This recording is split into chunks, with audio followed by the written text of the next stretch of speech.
Hello, my name is Ioannis Georgakopoulos.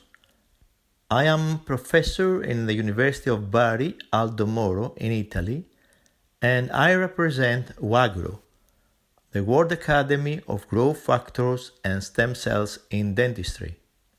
I would like to thank a lot Dental XP that gave me the opportunity to be with you today and talk to you about the IPG sinus technique, an innovative technique for implant placement and grafting into the sinus without sinus floor elevation. Very often, in the posterior areas of the maxilla, we have not enough bone to place implants, so we have to go through the sinus floor elevation procedures. The first who did that has been Oscar Hill Tatum in 1974, and there are two basic methods to do sinus floor elevation: the lateral window and the crestal approach. The first method, the lateral window, is a big operation. Not every dentist can do it. And during lateral window, maybe we have different kind of complications, like bleeding if we damage the infraorbital artery, edema, infection, sinusitis. But very often we have Schneiderian membrane perforation, and this is not always easy to repair.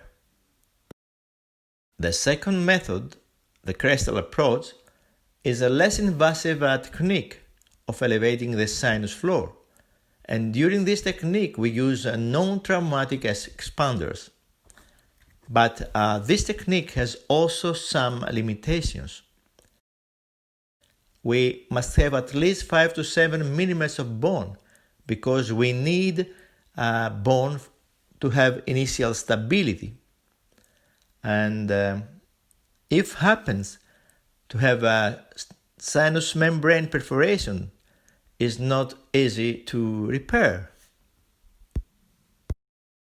So we have two basic methods for sinus floor elevation, the lateral window and the crestal approach, but we have hundreds, maybe thousands of other similar methods and techniques.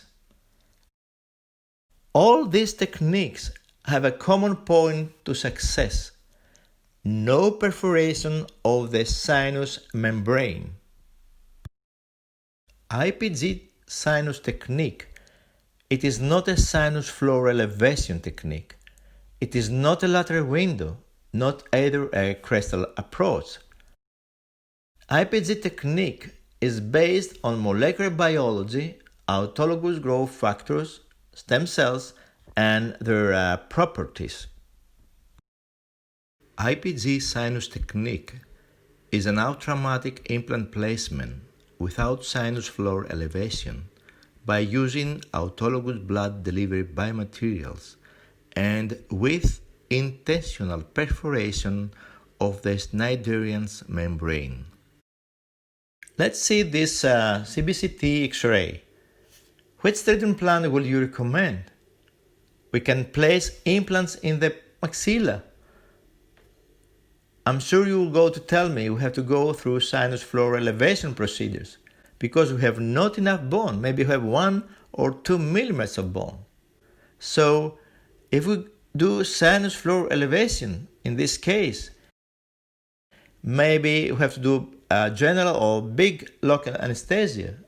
We have to do a big operation, maybe more than one operation, because first we have to create bone to do the bone regeneration, and after place implants. Maybe we need transplantation. Very often we have intra and post-operative complications. We have long time treatment, big cost, and special doctors. With the IPG technique, you don't need to do sinus floor elevation. No big operations, no transplantations. Usually we don't have intra and post-operative complications. We don't need long-time treatment or a big cost or special doctors. With IPG technique, we can do implant placement and grafting into the sinus all in one stage surgery. The classical sinus floor elevation treatment plan includes one or two-step approach. If we have enough bone for initial stability, we can do bone grafting and implant placement at the same time in the same session. But if we have not enough bone for initial stability, first we have to create bone, we have to do the bone regeneration, and later, few months later, to place the implants. So we have to go through two-step approach.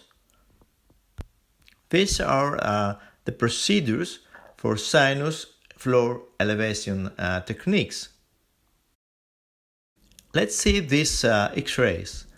We like to place implants in the posterior maxilla, and we have enough bone for initial stability.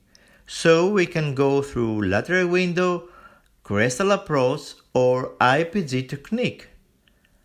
And you see that we place 3 implants in one session in this area of the maxilla. This case we confronted with IPG technique, but you can do it also with classical sinus floor elevation procedures. But in this case that we have very little bone for initial stability, what we can do? Yes, of course we can do the classical sinus floor elevation, and I'm sure we need to do it by a lateral window. But we can use the IPG technique, and we can place implants into the sinus with IPG technique. And during one of my lectures, someone asked me, what is going here? What is going on with this implant? Is flying into the sinus? No, it's not flying into the sinus. We go to see exactly how we can place this implant into the sinus and how we can have initial stability for this implant by IPG technique. IPG sinus technique is using autologous blood delivery biomaterials like biological membranes and bioactive membranes, as well as bone grafts and titanium mesh. And together with the autologous growth factors, we can have also mesenchymal stem cells. And this is very important if we like to have bone regeneration. During IPG procedures, we immerse the implant into the growth factors to create a bioactive membrane. And regarding my opinion, this bioactive membrane is the best implant surface because it's a surface full of autologous healing and regenerative proteins around the implant and offers a better and faster osseointegration. There are a few publications on human beings place implants with and without growth factors, and the results demonstrate that the addition of growth factors had a significantly positive effect on bone formation. I'd like to show you now a video to understand better the kind of biological membranes that we use during IPG. For example, this biological membrane that we call it ATH IPG membrane, and ATH means Athens, because first we create this membrane in Athens, Greece, has a very big elasticity strength. This membrane may gain weight more than 380 grams. Remember that an implant weighs half gram. We'll go to place more instruments and see the strength of this biology membrane.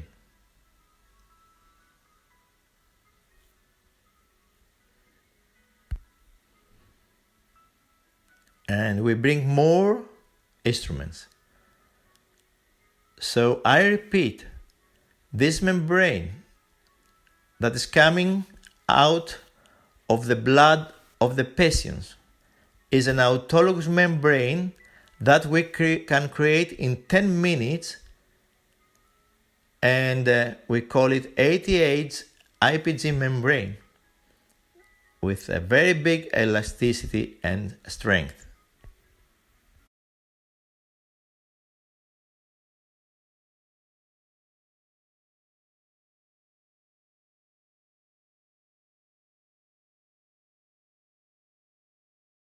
So these membranes have a very big elasticity and strength. We place the membranes into the sinus before the implant placement, and the implant is never in contact with the sinus, is always inside the growth factors. And also, when we screw the implant blocks these sticky membranes around itself. And I repeat, this membrane gain weight more than 380 grams, and an implant weighs only 0.5 grams. We know very well that the properties, the elasticity and the strength of this membrane is due to the incorporation of adhesive glycoproteins. During IPG technique, we can use also titanium mesh for better initial stability. There are small titanium membranes like a circus or a butterfly, and we can screw them on the implant to give initial stability. More initial stability. First is the biological membranes, and after the titanium mesh to give initial stability to the implants, especially when we have not enough bone. There is research from University of Geneva and has been published on the Journal of Laryngoscopy in the United States. 5 years follow-up, 83 implants with sinus membrane perforation, and no post-operative complications in the sinus. Here we can see 2 X-rays, panoramic and CBCT from the same patient, same case, that we can place implants with IPG technique in one stage surgery. And we placed in both sinus in one session 6 implants with IPG technique. And this one is another publication of IPG sinus technique.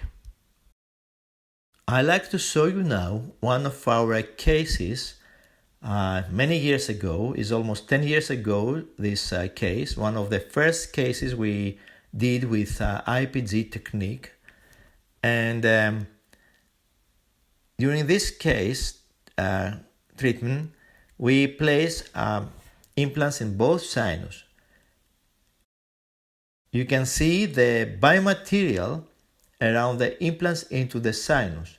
And this biomaterial is a sticky biomaterial because it has the properties of the platelets.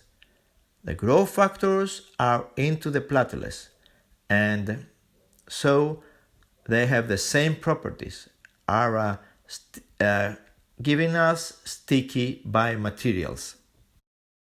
8 months post-op, we did the Hostel test, and the measurements were between 63 and 69, providing high implant strength. I like to show you CBCT detail pre-op and 4 months post-op. And you see how is the bone, very little bone, pre-op, and how the bone starts to regenerate around the implant 4 months later. But 8 months later, 8 months post-op, we saw a huge bone formations over the sinus, almost 10 millimeters of new bone formations. And we were really wondering, what is going on here? It is really bone?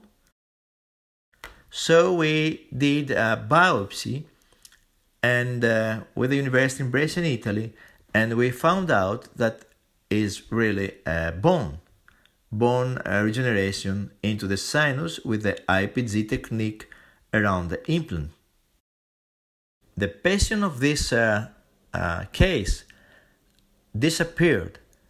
We haven't seen her for many years, and she came back last year after 9 years. 9 years post-op, and she came back because one of the bridges get off, and she wants to put back the bridge. So we take panoramic X-rays, and we saw the panoramic pre-op and 9 years post-op. The implants are still there without any problem. And this is very, very important because we have a lot of cases with long time follow-up. Let's see another case. Let's see details of another case. We see that we have almost 3 millimeters to use them for initial stability. In 2 months, we see that we have bone regeneration, and in 4 months we see that we have full osseointegration.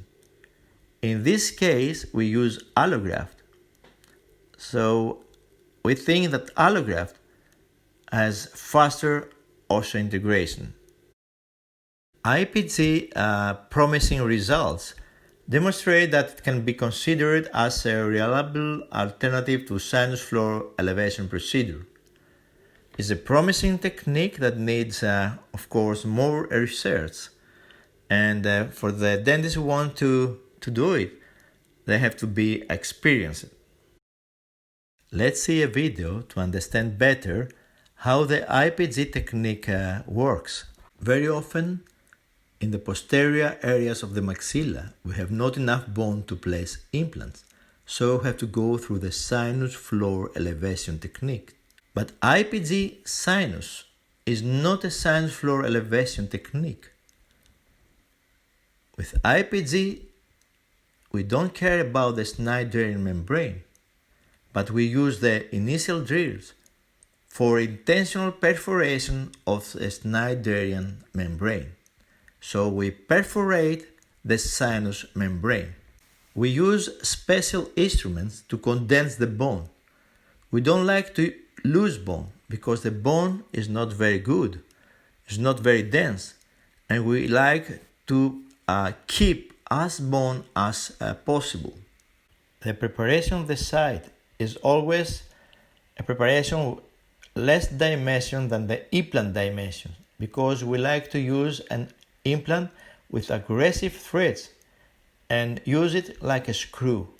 Condense the bone, keep the bone, and use an aggressive thread implant. We place into the sinus the special biological membranes that are very strong with a big elasticity, and we place also bone graft material.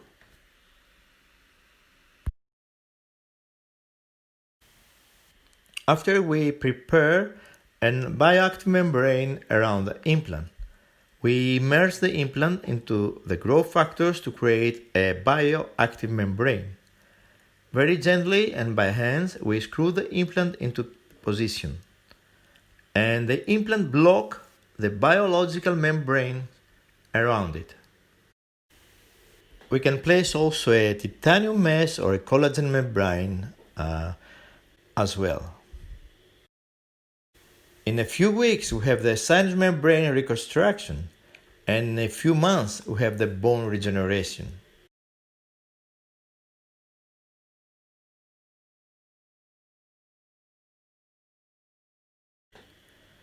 This is the IPG technique. Is a technique with intentional perforation of the Schneiderian membrane.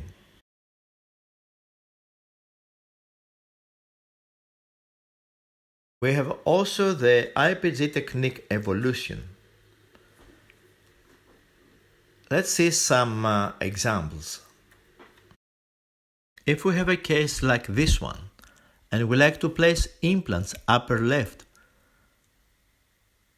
everybody, I'm sure, will tell me that it's not possible to do it immediately. First, we have to create bone and later on place implants. Let's see another case. Also in this case here, we have no bone. We have a tooth, we have infection, we have no bone. I don't think you can place implants direct with sinus floor elevation. This case also, another one case, upper left also, we like to place implants. We cannot do it direct with sinus floor elevation technique, but with IPG technique we can do it. Let's see, extraction very gently. Use special instruments for condensed bone, use growth factors and stem cells, use bone graft materials, place the implant with a bioactive membrane and place also a titanium mesh. Also in this kind of cases, we can place an implant and we can do GBR upper and under the previous Schneiderian membrane. In this case also you can see the implant, immediate implant placement, and you can see the titanium mesh that gives the initial stability to the implant. IPG technique has many advantages. You don't need to have too much bone for initial stability. We have minimal postoperative complications. No importance of sinus membrane perforation. We have no pain, edema or hematoma. Reduced chair time. Less graft material needed. Overcoming anatomical obstacles. Short learning curve, minimal cost. Due to growth factors and IPG sinus technique, current surgery in sinus implantology is now simplified and improved post-op and our patients' life quality. Of course, you have to be experienced.